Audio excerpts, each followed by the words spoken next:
And once again, good morning, everyone. Happy Saturday to you on this beautiful Saturday morning here on 6:40 a.m. Sharp Sports Wrap. Tony Segreto with you, as we are every week. Hopefully you had a great week, and now you're settling in for a nice weekend. Weather should be great. Maybe a few pop-up showers here and there, but certainly nothing that's going to ruin the weekend. If you're out tooling around, going to get your coffee, going to Dunkin' Donuts, whatever, we are so glad that you're joining us here. You may be going to the golf course, and if you are, you tuned in at the right time because we're talking golf here on Sharp Sports Wrap.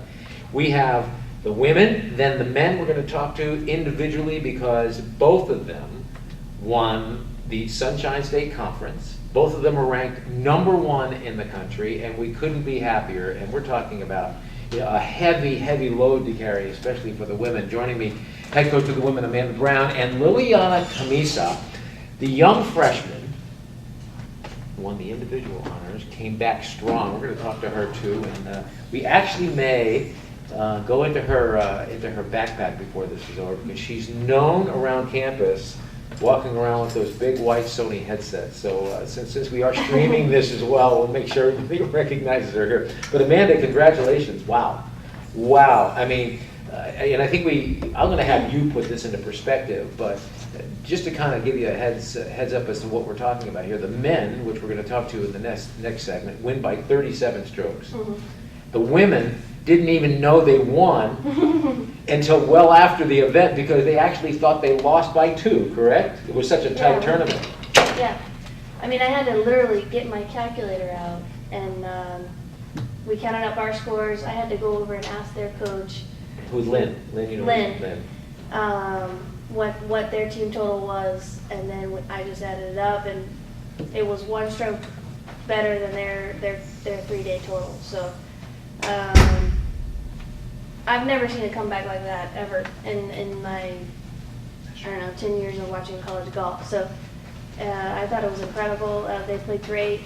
The pin positions that day were crazy hard, and every other team total got worse, and ours just stayed right about the same. Before we bring Liliana in, I was talking to her just before we went on the air, and she was telling me how difficult this course was, and the fact that it was very narrow, it was very short, it was like target golf in many cases, and the greens were running, I don't have a number, but I'm guessing they were running 13, 14, 15, something like that on the stent meter. That's how fast they were. They were. I mean, it was a different game almost because of that course. It was playing short. I don't think Lily hit her driver maybe, I don't know, Lily, how many times you hit your driver? 3 drivers. 3 drivers, and usually she's hitting every hole a driver. So it was a total different. They had to make a huge adjustment, and they hit the ball in the right positions on the greens. They did a really good job with course management. I think they learned a lot from their first round. Our team's score wasn't that great, but we found ourselves maybe in 3rd after the first round, but they did a better job than the other teams from learning from their mistakes on that course. So, from a psychological standpoint, from a standpoint of really giving this team a sense of their own pride, it has to mean so much based on the fact that we've been talking about it, and you can't avoid the talk that you're following 3 national championships, and this is your deal. So it has to mean a lot beyond just the fact that you won. Yeah, it was a huge win. Regardless of whether or not we won by 1 or lost by 1, they really did play like veterans. I was really impressed with the 2 freshmen that we have on our top 4. They just did not seem nervous at all or timid. They were the exact opposite. They looked like senior veterans out there ready to win. And I was just really impressed by that and their determination, being 18 strokes down as a team going into the final round. Most teams would kind of just show up and be like, okay, I'm just going to play, and we don't really have a shot. But you could tell right from the first hole they were out to win. So, it was very impressive. 18 strokes down going into the final day. That's not 2 strokes down. No. So tell me about the mindset of this team. I think that's what we better have. Most of the tournaments, we play better at the last round. So we know we can do it. We never give up. So I think it's great coming back from 18 strokes. it's going to be really good for regionals now because we're going to face the last round knowing that we can win whatever we're doing. So that's great for us. Okay, so coach says that you played like a senior. Like you didn't get to the pressure. So there's two ways of looking at it. Either you were just oblivious to the pressure, or you said, you know, this is what it is, this is who I am, and this is what I can do. What was it? Yeah, I was so relaxed playing. I was a little nervous in the first hole, and I doubled that hole, so it didn't make any good for me. So after that, I was so relaxed the whole round. So that was really good. I knew I had been practicing a lot. I was playing good, so I knew I could win it. It's just a matter of staying focused and knowing I could do it. Any idea that you would win the individual title? Well, yeah. Yeah, she was playing good. Let's talk about this, 'cause especially for those people who are listening to go and play golf and they're hearing about how great this course is. This is the concessions course Mhm. in Bradenton, Yes. private club. Yes. Give me the length of this course for the women and the men. Well, the men is it's pretty long, one of the longest courses in the country, and actually I read that it's actually one of the few courses in the country that can play the maximum course rating. So one of the hardest courses in the country from the tips. I don't think the men played it exactly from the tips, but they played it about what they normally play. So what's it, about 73 from the tips? 72. 72. 72 from the tips. Mhm. Women. Women, we played 59. We usually play 62. So it was significantly shorter. They were concerned with the scores, obviously, and also the time that we were going to take to play. I'm not too sure that shortening it really helped us. I know on our team it maybe hurt us, but it's one of those. It's just all around the greens. I mean, I saw a girl go for the green in 2 on a par 5, so she was basically chipping and end up with an 11. Like that. These are good players.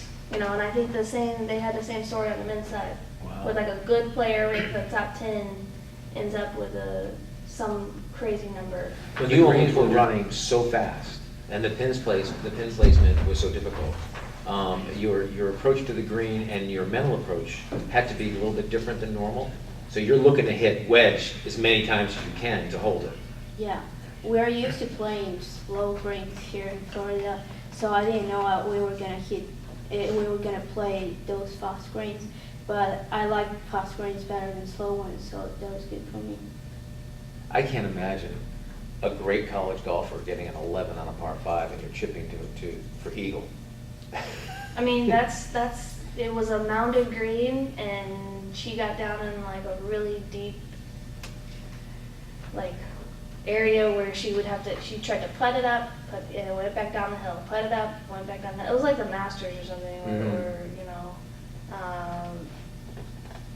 it was nothing I've seen in Florida, that's for sure.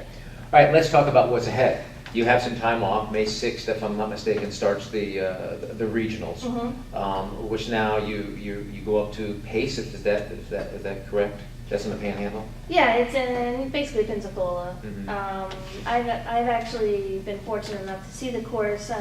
Maria Garcia Aus from Uruguay, one of our National Player of the Year, our first National Player of the Year of the program, was able to go there for nationals as an individual in 2007. So I actually was able to watch her play that course, and that course is much more like a basic Florida course. So I think we're going to be able to hit a lot of drivers, a lot of wedges into the greens, and make a lot of birdies. So I'm excited about that. There's nothing like experience. There's nothing like winning. It's one thing to win by a lot, okay? But to win by how you won, it really does put you in a much different position going into a tournament like the regionals, doesn't it? Right, and the pressure's on. We have to show up and play. They're giving us really good competition, which is exciting. And so yeah, we just have to show up and play. I really do believe we are the most talented team in the country, and I think we're going to be the most prepared. So if we play the way we know how to play, we'll be fine. All right, so we're talking regionals different. You going to ask some of the other players what it's like? Did they give you an idea, or you've got this freshman, cool, calm, and collected attitude where let's just go play? Yeah, I got the freshman attitude. Yeah, it's gonna be one more tournament for me.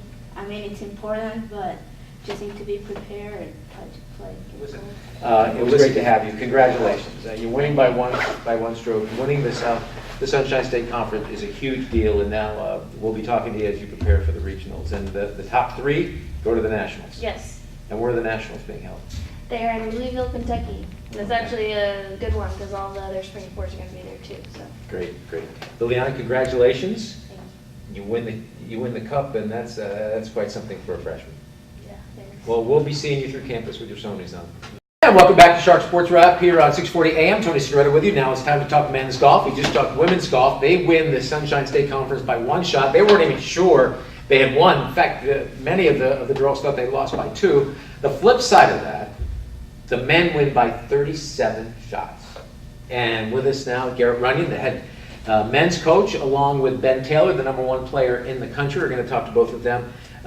37 strokes. I mean, that's like... Well, first off, Tony, we know you're a big NSU supporter. Oh my gosh, And absolutely. And you support all the teams, and we see you with an NSU baseball shirt on. And last time we talked about our sophisticated swagger. Yes, right. So we've got you a conference championship shirt for the golf team there. Excellent. And now you can wear that around. I will wear this. I will wear this with pride. Now you got a little golf team swagger there. There you go. Listen, it's probably the only golf team swagger I have. Although my game is starting to improve. But thank you so much, and I will wear this with pride, especially with the fact that it was given to me by the golf coach and the #1 player in the country. It's pretty special. Thank you very much. No problem. 37 strokes. Wow. I mean, you could have, and I was talking to Mike Momedy, our athletic director, about this yesterday, and he's like, I told him I was more nervous going into the final round 19 shots up, and they're in a coach in the country that wouldn't want a 19-shot lead going into the final round. And I told him I was a little more nervous of, our guys kind of taking it easy and just letting it kind of slip away. And Mike was saying, he's like, I always like the 1-2 run ball game in baseball versus being up by 10 in the 6th inning. And so that was kind of how I was. And we challenged the guys the night before. I said, let's try and have everybody was in the top 10 except one. He was like 11th or 12th going into the final round. I said, let's have every guy finish in the top 10. We had 4 of our 5 guys in the top 3, 2 of them tied for 3rd place. And then I said, let's try and win by 25. And Ben over here goes, let's win by 30.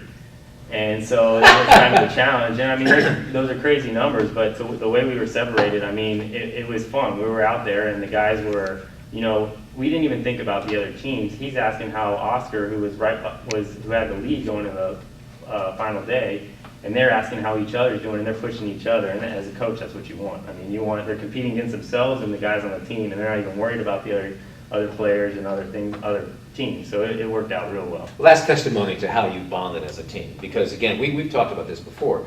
When you take golf and tennis in particular, we're talking about individual sports that you're practicing by yourself, and it's not team concept. It gets to be a little, in many cases, sometimes you're like, oh, goodness, I wish I had somebody I could talk to.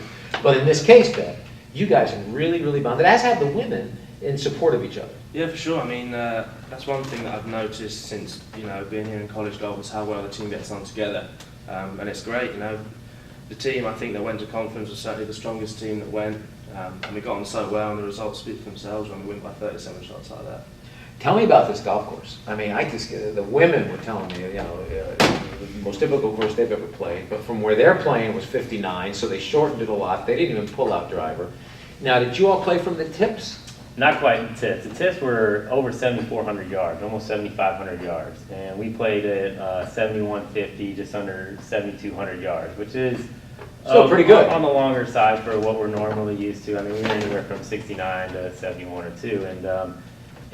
But the difference was the greens were so undulating and so fast that if you missed it in the wrong spot, you had no chance of making par. You were making bogey or double easily. Do you have any idea what they were running? Because the women were saying the fastest they've ever played all year. I'd have to say 12, 13. What do you think, Ben? I mean, around. Certainly in the morning after they cut the greens and the sun came out, they must have hit 13 on the stim. Mm-hmm. Really, really fast.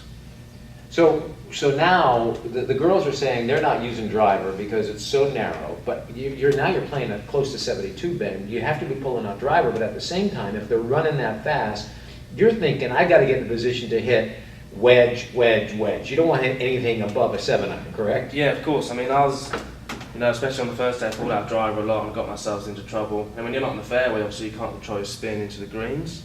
So there's a lot of times where you're almost playing to miss the green in the right spot so you can walk away with par. And then as you can tell from the first round, I clearly struggled a bit. But, it's certainly a course where you have to put your thinking cap on and, for the team's sake, try and grind out the best score you can. Right. When you went after the first round and you saw some of the scores, as a coach, what do you tell your players when they come in terms of approaching, round 2, 3, and 4? Well, after the first round, we were one shot back, and we were in perfect position. Usually, throughout the season, our first round has kind of been, we've kind of gotten off the slower starts, and our final round has typically been our better round. So for me, I wanted to be right in the hunt after the first round, and we were. We were one back, and there, one stroke in this format is nothing, and so we were right where we wanted.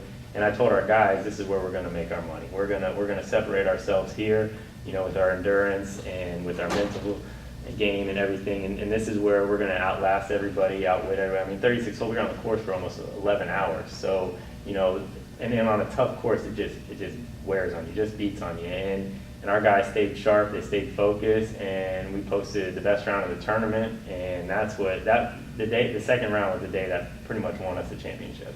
Besides the greens being so fast and the length, what made this course? Because I know we have a lot of guys listening here this morning. They're maybe going to Grand Oaks, they may be going to Coral Ridge, they may be going to different courses around town, and now they're hearing maybe for the first time this course in Bradenton, which may be one of the toughest courses in the country. They say it's definitely one of the tougher courses in the state.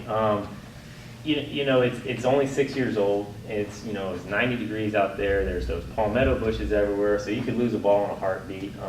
And you've got these bunkers, these fairway bunkers, where if you would hit them in the fairway bunker, you'd have 200 yards in, but you have a lip that's 6 feet tall, and you just got to wedge it out sideways and then hit another 4-iron in. So it's that kind of shots and the undulation that, I saw shots that were hit in the middle of the fairway or middle of the green that would just kind of get trickling, keep going, and they'd end up in the water.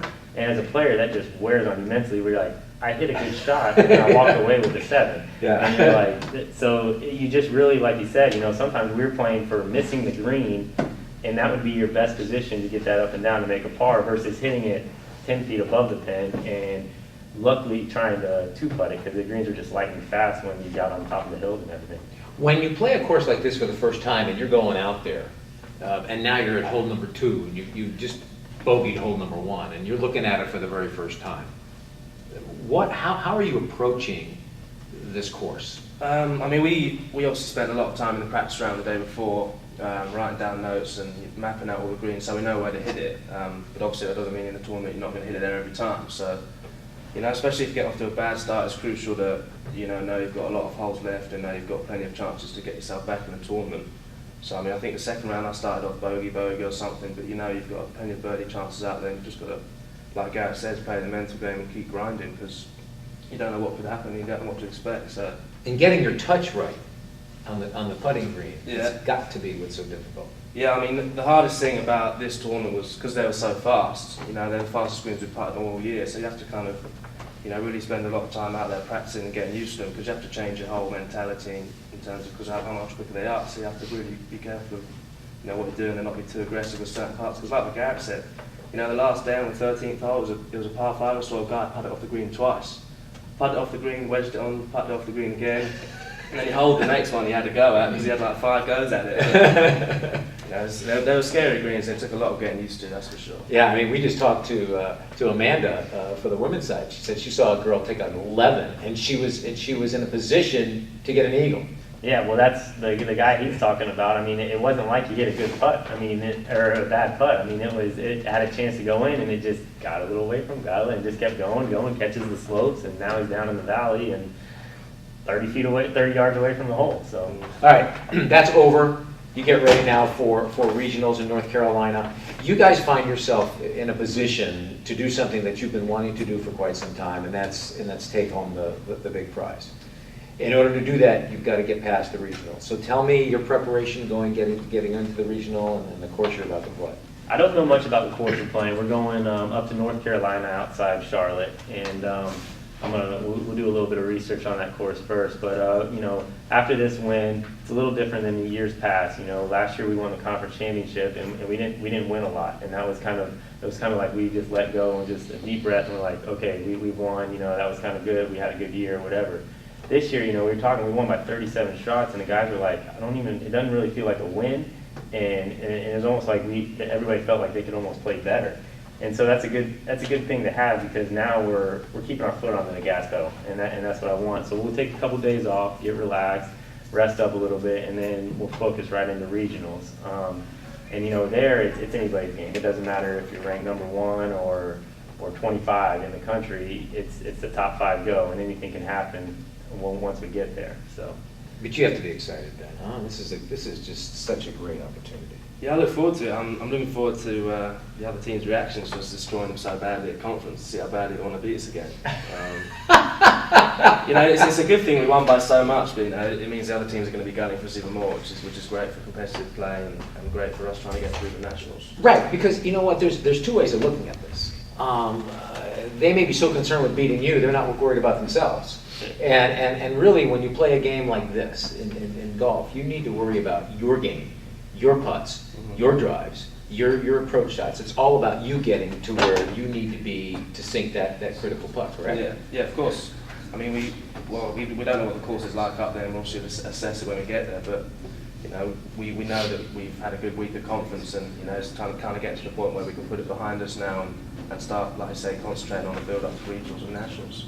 Now, since it's regionals, and we talked about our Sunday sophisticated swagger with the white pants, do we get round by round sophisticated swagger going in? Do we change up a little bit? Do we have our NSU uniform set? We have a couple different rotations. We're not quite like the Oregon football team with a different uniform every day. We have to work on that. We got to work on that. But we did have a little sophisticated swagger. In the practice round, we wore our khaki pants, and normally we travel in khaki pants, and it's usually so hot we wear the shorts in the practice round and in the first round. But I wanted to change it, make it feel a little different or whatever, and we wore the khaki pants. And I think from day one, the other teams noticed, and they were asking our guys, they're like, "Aren't you hot? It's 90 degrees out here. What are you doing? Do you have to wear pants or whatever?" And so it gets them talking, and it gets them kind of off their game.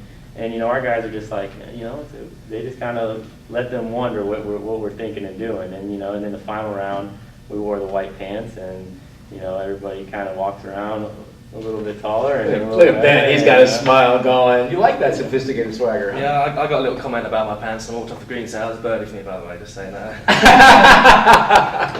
Well, listen, guys, it's always great to talk to you, and I know we'll be talking to you. May 6th, do you start as well? Yes. So we got a couple weeks, you got practice, and I'm sure you'll challenge the guys as we get ready. We'll be talking to you more. Big event, the regionals in North Carolina. Finish in the top 5, they go to the nationals, and this is something that the men have been looking for now for a couple of years or more, winning that national championship. That's right. It's been a couple of years since we've been, so we're eager to get back. Great to see you. Great to have you. Sports Wrap here on 640 AM. Tony Segreto with you. Time to talk baseball. Head coach Greg Brown. And also joining us now, Cody Stiles. Transfer from North Carolina, but a Taravella High School product. Thank you for joining us. We'll talk to you in just a minute. 27-6, you find yourself, coach. Last week we were talking to some of your baseball people, and I can't remember a team going through a season like you have already with 33 games and no slumps. The bats are still loaded with hits. You wanted to go into the season playing, let's manufacture runs. You really haven't had to do that because you're hitting home runs. And your pitching has been superb. I mean, it's what a run for that long a time. Yeah, it's been awesome. I mean, we want to play every day right now. But as a coach, I got to ask you before you get it. As a coach, I know how superstitious baseball people can be. Are you going, oh my goodness gracious, I hope we don't go to the slump at the wrong time? Yeah, I mean, you never want the other shoe to drop, right? It's one of those things where the approach to hitting and the work ethic that they're putting in provides them opportunities not to slump. And if they do slump, individually, there's other guys that are very capable behind them. And you find yourself got 4 more weeks before you hit the conference championships. Are you at a point now where you're saying to yourself, okay, we've had a pretty long season, it's starting to get warm. Do we start resting people? Do we start giving some other people who haven't had a lot of playing time some experience in the event we may need them as we go down to tournament time? Yeah, I think more so in the preparation phase of it. You know, we at this point we switch into shorts, you know, on practice days, trying to keep them in the cooler weather gear, I guess, or hot weather gear. I'm sorry, and I think that you know, with the 3-game or 4-game a week schedule, that the guys that are at this point our main guys, I think that they can endure the long weekends that are ahead of them. But I think that the key is that when you have an opportunity, if we do get a big lead or anything, to take guys out, because we have perfectly capable depth, and the key for us is to manage their own energy levels so that they can continue to succeed. Because even when you're playing in a doubleheader, both those games count the same. You know, they don't care that it's a 7-inning game or a 9-inning game, or that you're playing, you know, in your 7th hour of the day. They don't. The record doesn't matter. So, or care, I should say. And so when you take the approach that we have with our players, what they've done in their off-season training, what they've done in the weight room, I think that they're in position to succeed, and that's all we can ask for them. Tell me a little bit, before we start talking to him, tell me a little bit about Cody. You know, Cody's a transfer. I actually had the pleasure of scouting him when I was with the Astros, and the Yankees reached up and got him. You know, and he's a guy who has been heralded. He was a two-way guy in high school. Played for the Legends down here, which is a very prestigious team that summer. And Cody's a guy who brings a lot of experience at the Division I level to our program and into our pitching staff. He also brings a very looseness approach to it that I think that sometimes really keeps our guys. Chill, a little chill. Yeah, it's actually a really good combination with him and Zach Westcott, because Zach Westcott, you know, who's our Friday night guy. They both really feed off each other, and they have very similar personalities, and I think that the team seems to follow suit, because when they're on the bump, there's no stress. They just keep competing, and you know we've been very victorious, you know, with them. Well, welcome, and you know, you come back home after being at North Carolina. Tell me a little bit about what it's like to be back here and playing with NSU. It's great being back home. 25 minutes away from my family. I've known a lot of guys on the team for a long time. I played with Vinny Contaldi for about 7 years now, and it's just great being back in South Florida. Good weather, you know, can't beat it, and you can't beat the competition down here. Well, let me ask you about the competition, and you know, it's interesting because you know sometimes you see transfers like this from D1 to D2. Is there that big a difference in your mind in the competition between 1 and 2? No, I don't think there's too big of a difference at all. A lot of the hitters have different approaches in D2, and they're very, very aggressive, and you don't really see that in D1. So you kind of have to tailor the way you pitch. You know, you can't just throw a get me over fastball first pitch. These guys down here will take advantage of that and they'll crush it. Mm-hmm. And so obviously you've had to change your approach as a pitcher. Somewhat, yeah. Somewhat. You know, like I said, I can't just throw a 4-seam first pitch just to get me over fastball. You know, I need to attack him with a 2-seam right off the bat. Mm-hmm. What's been the biggest adjustment for you other than that? Biggest adjustment, to tell you the truth, really nothing. Just moving into a different place, getting used to a different school. On the baseball field, you know, I don't really feel like I had to make too many adjustments. I kind of just play the same game I've always played, and you know that's how I go about my business. From an academic standpoint, what's your major? Right now I'm in psychology, well, that's great for a baseball player. but I'm intending to go into sports administration next year. And how have you been able to manage? Because I know we stress a lot, not that other schools don't, but here at NSU we really stress a lot to make sure that you're in your classroom and that you know the student athlete part is well maintained. Yeah, I mean it's, you know, student comes first. You're an athlete second. You know, you got to get your good grades. You gotta make an effort, and school is very important to me, and so that's just something I've always believed in. Something my parents have really stressed growing up. That's great. You know, you've been blessed, Greg, with that because you know, especially in the world of baseball, because you can leave high school and go right to you know single A or rookie league, and a lot of the kids don't get an opportunity to go back to school or whatever. These kids are in school, and you really make an effort to make sure that their GPA stays up, so that when they leave here, they have an opportunity to do something if they can't play baseball. Yeah, I think that you know, when a kid's making a decision out of high school, you know, obviously there's monetary value that everybody has a breaking point, or you know, and but I look at it like this: there's a lot of guys that I played with professionally that had signed out of high school, and right now at age 27, they're still getting their AA degree. And I think here our guys are getting a chance to develop. They're getting education under their belt, and by the time that they're draft eligible again as a junior or as a senior, now they got all that education behind them that they go out, they're better prepared to be a big leaguer, and if they come up on the short end of that, which percentages obviously say that most of us do, myself included, they go back to school and they got a year left, and I think then all of a sudden they're prepared to succeed in life. I mean, it's hard at 27 to have 4 years of education to catch up with the rest of the workforce. Right, but that's also a responsibility that you have as a head coach to make sure, because you're more than a coach, and I think we need to stress that, because we're talking, all this baseball theory or whatever it is, tennis theory, golf theory, we're going to be talking softball in a while, but truly, your role more than just being a coach is being a mentor for them and telling them how important education is. Yeah, I mean, life lessons that are taught through baseball, are evident in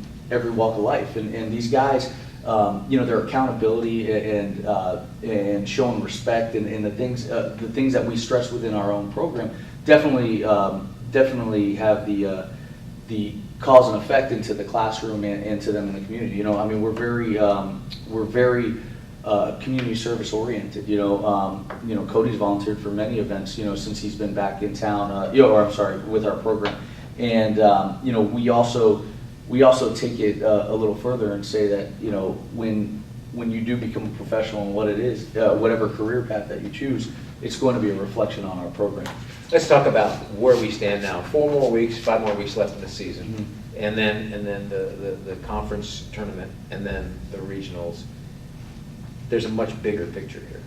Yeah. And I know coaches hate to go beyond this next weekend's game, but in light of how you've been playing, in light of how you've been hitting the ball, and with stellars like Cody on the mound, you have to be thinking we have an opportunity to get into the NCAA. Yeah, I mean, the regional tournament is the goal. I think our first goal when we set out, what we've talked about since the fall, has been winning a conference championship. I mean, that's the first thing that we have on our mind. And you find yourself 8-3 in the conference? 8-3 in the conference. We're in second due to win percentage. But we have 4 tough weeks ahead. I mean, the strength of schedule definitely increases as we go through our conference schedule. But this weekend at Southern is going to be a great benchmark for us to put ourselves in position to win it. And I think that I do think that we have long-term goals and short-term goals. And definitely the immediate thing is taking care of Florida Southern. But when we look ahead, it's about jockeying for position. I want that automatic qualifier by winning the conference and not having to worry about the voting system and the different boxes that got to be filled in order to get into the playoffs for an at-large bid. But I think that when we get into the regional tournament, which our region is by far the most difficult to come out of, which is why so many national championships are won out of our region. I think that we're prepared by the success we had last year. I think our roster is better prepared this year for the versatility. We have many guys that can play multiple positions, and all that does is allow us to keep bats in the lineup and be able to use our bench the way I like to use our bench. I like to play multiple players. I like to use the different arms, and these guys, as we prepare, the biggest thing that they're going to have to adjust to on the mound is being able to bounce back on shorter rest. It's not the week-long rest. Cody throws on Saturday and then he throws on the following Saturday.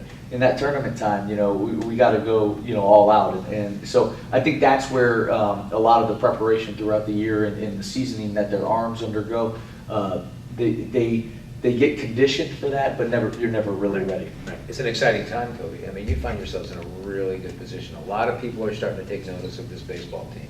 And, people around town who may not have thought of NSU baseball before are now thinking about it. And you guys have an opportunity to do something special. Yeah, absolutely. It's kind of like what Coach said. We set our long-term goals, and the only way to get there is to, take our short-term goals and reach those first. Define the attitude of this team. Confident. We're a very confident team. We're very scrappy. We'll play backs against the wall if we have to, but we like to go out there. We like to hit our opponent first, get a big lead and play with it. Mm-hmm. Yeah, you're pretty aggressive.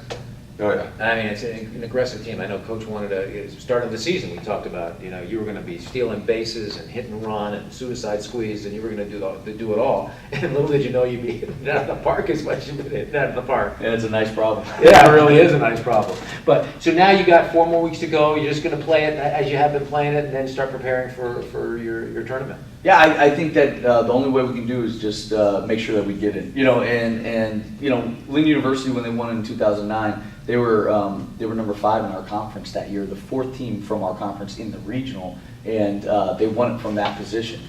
So it just shows you the depth of the region, and we have to just win every series. If we win 2 out of 3 going forward, I think we got a pretty good shot at winning this thing. Well, best of luck to you. It's Thank you always, so always much. great talking baseball. Pleasure to meet you. Welcome too. home. Thank you. Welcome home. You got to be pleased, and I know Mom and Dad are coming out to all the games and all your friends, and that's got to be pretty special for you. Huh? Yeah, it's great. Yeah. It's great. Good to have you. Cody Stiles, and come on out and check out NSU baseball. It's fun to watch. They're really, really, really special, and get an opportunity to see them now because once they win the tournament and once they get into the regionals, they have a shot at winning this whole thing. And wouldn't that be nice to bring another national championship? And I know, I can say that because I'm the host of the show. Coaches and players can't say that yet because they're now they're too cocky or whatever. Anyway, Greg Brown and Cody Stiles, thanks a lot. Now time to talk. Welcome back to Shark Sports Wrap here on 640 AM. Tony Segreto with you. We're in our last segment of our show. Time to talk softball. And I tell you what, I love talking softball. And if you've never seen the Sharks play, you've got to make it a point to come out to the A.D. Griffin Sports Complex and see the Shark women play because they play a great brand of softball. And if you've never seen college softball, I'll tell you what, you talk about a bang-bang sport. It is fun to watch. Lisa Bonet, the head coach, is with us as well as Laura Saladrigas. She's now holds a new record, if I'm not mistaken, right, Lisa, with home runs, 13 yes, already. Sir, she does. Local product from Archbishop McCarthy High School. We're talking to her in just a minute, but coaches, we talked about this before, and just to kind of bring you up to speed, this is Lisa's biggest roster, 19. Youngest roster probably overall, the team, the starting 9 she puts on the field young. We talked about ups and downs, and you talked about getting hot at the right time. You won 11-12. You're getting hot at the right time. You got to be really happy. I am. I'm You're very reserved though. You're reserved. You don't want to get too happy. I get it, Coach. I get it. I am. We're playing good ball at the right time. We went through a period early where we were just inconsistent. Always, we've got the talent. It was just a little inconsistency there that we hit, some bumps in the road. But really, I think since that Rollins series, and even though we lost to Rollins, we played good softball. We just didn't get the timely hits. And so we're playing good ball. So yes, I am very pleased with where we are right now. We just got to keep it rolling. Is it all about growth? Is it all about experience? Is it all about maturity? Is it all of the above? Has the light bulb, kind of gone on for some of the young ones? All of the above. And yes, for some of the young ones, the light bulb, I think specifically for Lorena Spalding, she's, kind of gotten it now. But, we are young. I only have 2 seniors on the field. And like I said, talent's there. It's just been some decision-making skills and finishing and just little things. Mm-hmm. And we always tell them at this level, it is the little things that are going to make the difference. We play in a great conference and a great region. 6 of the top 6 in the region, the top 6 are in the top 20 in the country. So it's great softball. So it is just a little bit of everything, all of the above. Laura Saladrigas, you've become this you're like the Babe Ruth of this thing.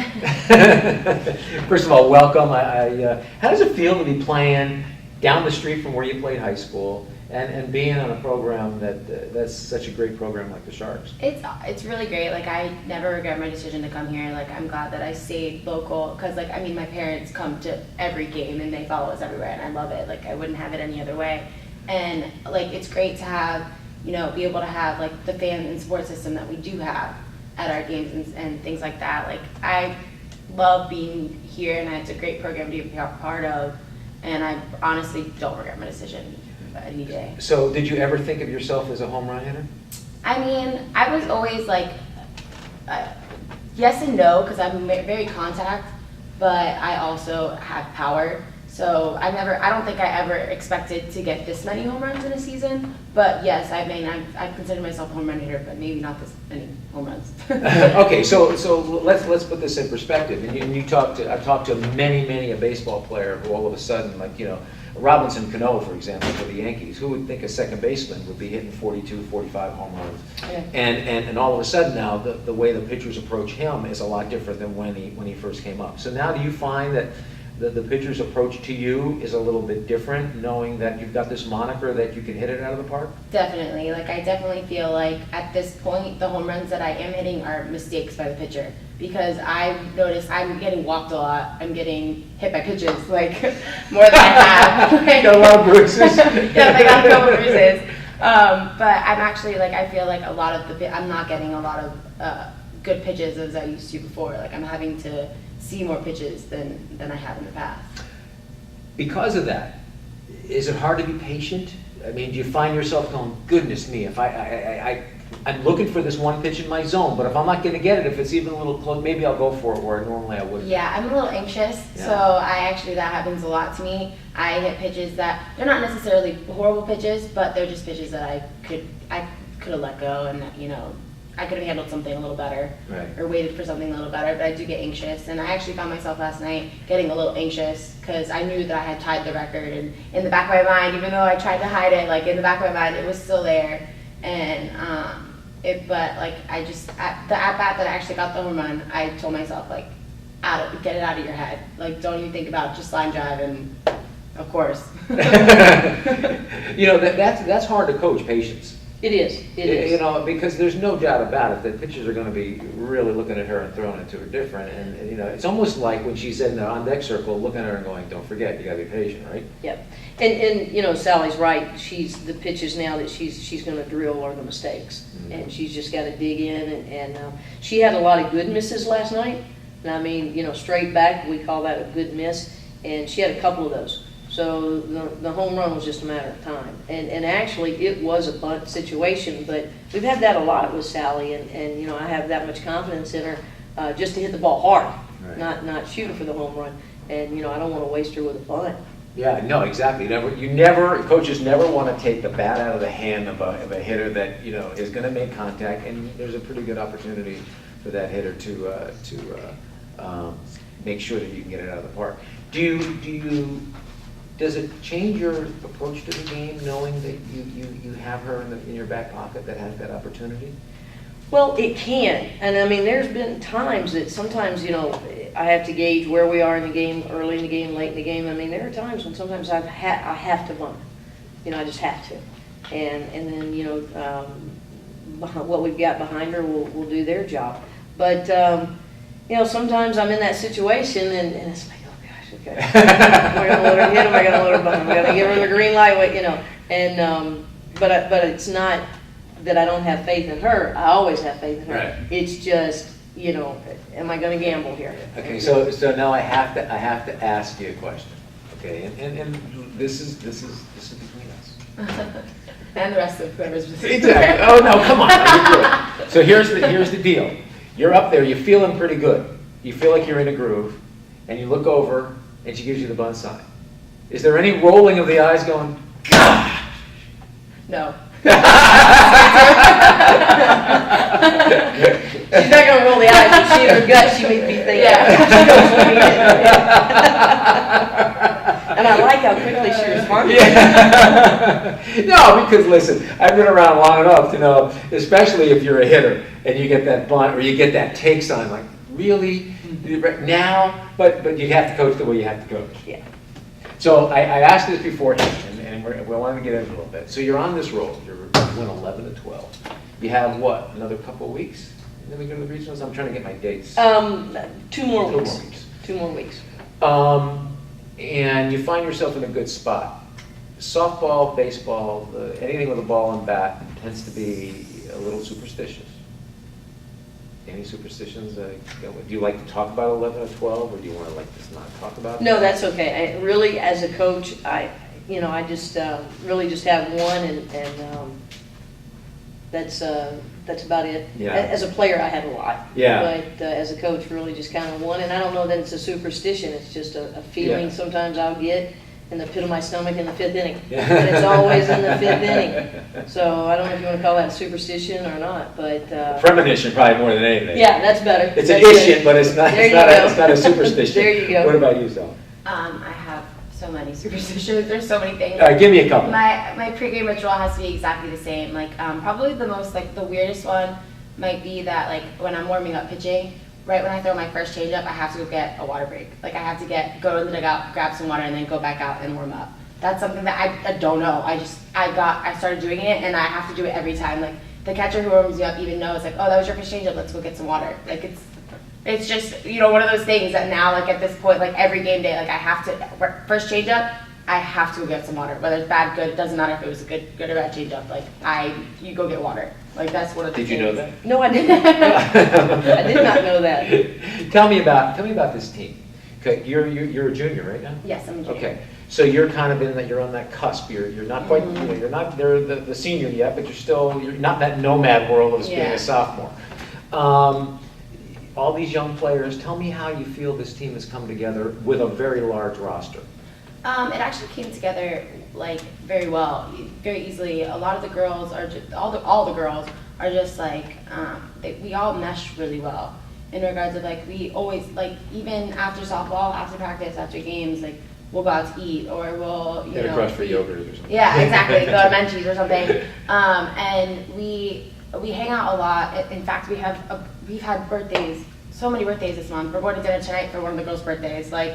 We, even the younger girls, there are a lot of young girls, like she said, there's only 2 seniors, and there's only so many juniors. We have a lot of younger girls that, they understand, like, they understand that, like, they've understood that to be a part of this team, like, it's an honor, and it's great to have a family like we do. And they've gotten to they transitioned into that really easily. It is an Makes honor, sense. isn't it? Yeah, like it's great coming in here. Like coming in here as a freshman, like I had a group of friends right away. Like college, it's hard to establish yourself and make friends. But the day you step on this campus, you have 18 other girls that. A successful team, in many, if not all cases, is a team that takes ownership of its own team. Mm-hmm. Coaches can coach you, they can strategize, they can put you in the positions you want to be, you should be in. But it's about ownership. Mm-hmm. Do you feel this team is taking ownership? Yeah, I definitely feel like we understand, the certain things that are expected of us, and we take responsibility for those actions. And if someone's not doing what they're supposed to be doing, we have someone else behind you saying, you need to get this done, you need to do this and you do that. And I think everybody, definitely, the whole entire team, 1 through 18, completely, we take ownership in each other, in ourselves, and we make it work. You're a success right there, head coach. That's quite a testimony. Do you agree? I mean, you can coach them all you want. I do. You can practice them all enough, but if they don't take ownership. I do. And we preach that. That is, we talk a lot about who we are and the culture that we've established. And, we truly believe that if we do what we're supposed to do on a daily basis, the wins will take care of themselves. And we preach that and the accountability to the student athletes in the classroom and on the field. And we want them to hold each other accountable. And they do a very good job with that, actually. As you prepare now, the last couple of weeks, do you try to get some people that haven't been in games, some reps, some at-bats, just in case as you get into the conference and hopefully regionals that everybody's ready? We were able to do that a little bit with the Lynn series and St. Thomas, some that hadn't gotten in. And so yes, but the last poll, or one of the polls came in yesterday, we were 8th in the region. We don't have a conference tournament. So, the next 2 weeks are huge for us to move up, and we really need to probably be in that 7th spot because that 8th spot, the SIAC team is going to come in. So we've still got a lot of work ahead of us, and the ones that have been consistent are the ones we're going to go with and getting the job done. But So yes, we did get some reps in though with some kids that hadn't gotten in. So to get into that 7th spot, just before we go, to get into that 7th spot, you got a couple of series here, Florida Southern, Yes. which is a big one. That'll be a huge series. We flip-flopped. First poll, we came in 9th, they were 8th. This week, second poll, we flip-flopped. So it'll be a huge series. Great series. Last year we went there and 2 out of the 3 games were extra inning games. I think one was 12 or 14 innings. 2 out of the 3 were extra inning games. We lost by 1 run. So it'll be a great softball series, the game itself. But then there's a lot on the line for both teams, yes. And then next weekend, we finish with Tampa, who's number 1 in the conference, and they go to Rollins, who's 2 or 3 in the conference. Well, there's a doubleheader today, and I urge you, what time are the games today? 1 and 3. Okay, I urge you, if you're in the neighborhood, especially if you have a young girl, your daughter, your niece, your cousin, whatever, that's playing, travel softball, rec softball, come on out. This is great softball to watch, and the girls are terrific, and the atmosphere is wonderful. You can smell the hamburgers, you can smell the hot dogs. They do a great job with the PA system. There's great energy. Plus, you get to see if Laura's going to hit another home run, and you can check Coach Bonet in the 5th inning to see if she's kind of holding her stomach to see if she's got that feeling. Anyway, make it a point today. 1 and 3. Big series against Florida Southern. I know I'm going to try to make my way out there later this afternoon and see if we can get out Good, we there. hope to see you. And great to see you as always. Coach. Always, You're always, wonderful. thank you. You do such a wonderful job with these women. I tell you what. I appreciate it. But I have good student athletes to work with. Yes, you do.